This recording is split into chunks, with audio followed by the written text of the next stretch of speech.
to accommodate citizens' needs in normal days, and lastly, to preserve the original function of the county hall as an emergency shelter during catastrophes. Mazu is a sea goddess originated in Fujian province of China and was brought to Taiwan by sailors in the 17th century.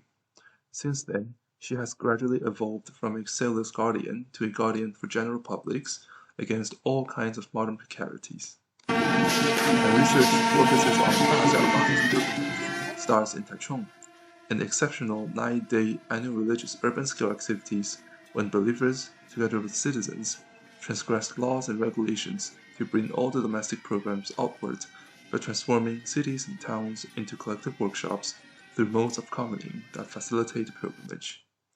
I'll focus on the first 3 days of the pilgrimage. Day 1 of the pilgrimage starts with the maritime journey. By transforming this port into an altar for praying, volunteer residents help staff in the temple to offload, pack, and move these baskets of snacks tributes onto the street in front of the port, where red plastic tables have already been unfolded. Barring all the roads and blocking all transportations, residents transform the street the day before pilgrimage commences. Even though these reappropriations are forbidden by laws under normal circumstances, laws and regulations are suspended and appropriations take over. On the afternoon of Day 2, pilgrims gradually proceed into the center of Changhua County. Entering the city, pilgrims, carriages, and ceremonial instruments occupy all the roads and streets they pass by. Residents along the street bring tables and pre-cooked food out onto the street to serve free lunches and dinner for the pilgrims. These objects extend from chilos, or arcaded corridors in Taiwan, that intrude into the periphery of public road to demarcate area where food services are provided. They surround and enclose the street into giant dining halls. When night comes, foreign pilgrims near the city center converge to Changhua County Hall, where its lobby, designed to shelter refugees under catastrophes, opens for 300 pilgrims to come with their sleeping mats and backpacks for a night of rest in area demarcated by red tapes on the ground. Pilgrims who cannot find a slot to sleep set up tents or mats on the ground, reappropriating this public institution into a bedroom.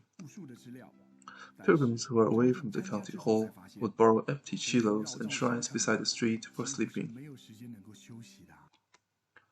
Although these urban infrastructures were not designed to house people, yet the pilgrims, by casting their demands, proved their great potential for their temporal transformation.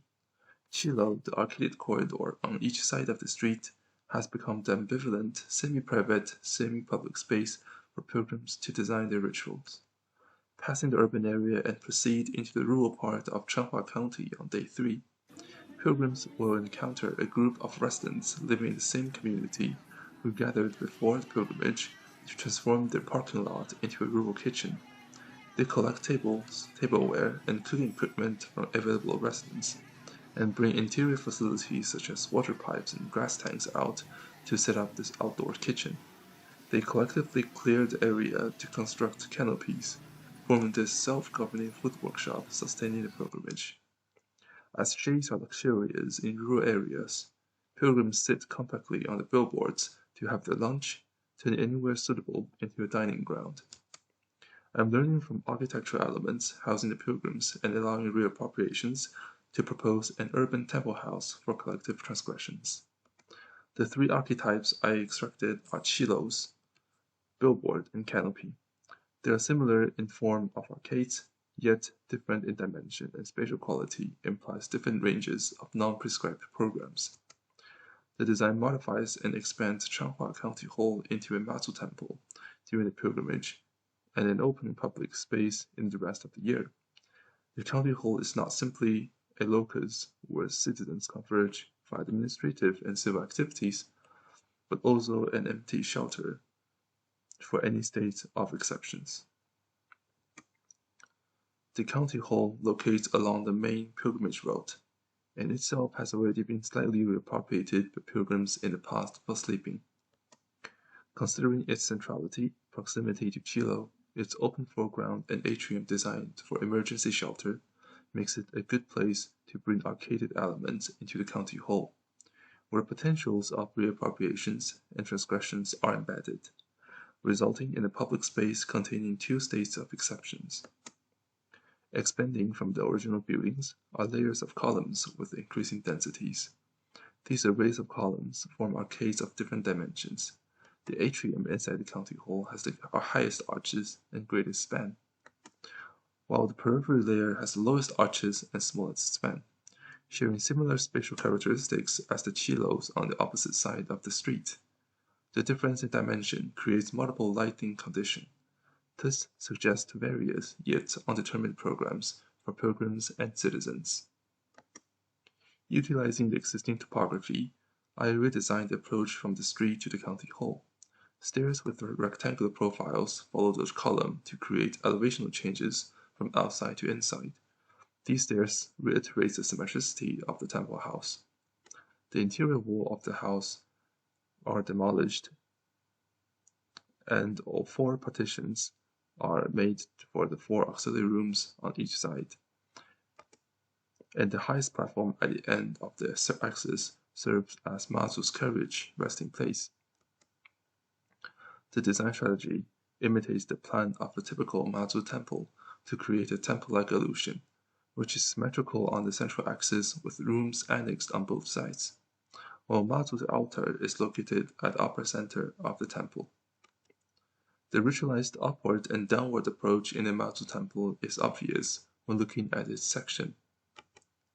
The temple house also alludes to these characteristics from the horizontal axis by utilizing stairs and topography.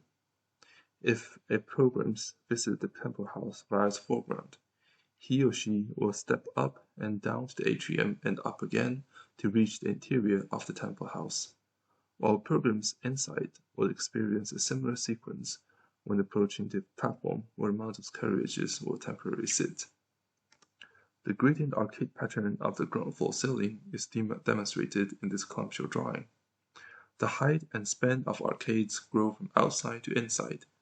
The steel cross column with bracing in the middle form the skeleton, while precast terrazzo panels will be attached and hang from the skeleton.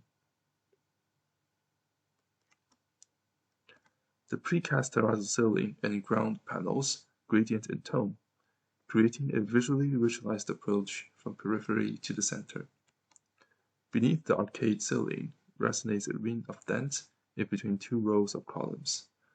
Designed in a dimension of bats, their concave shape suggests temporary yet unprescribed resting places for pilgrims and citizens.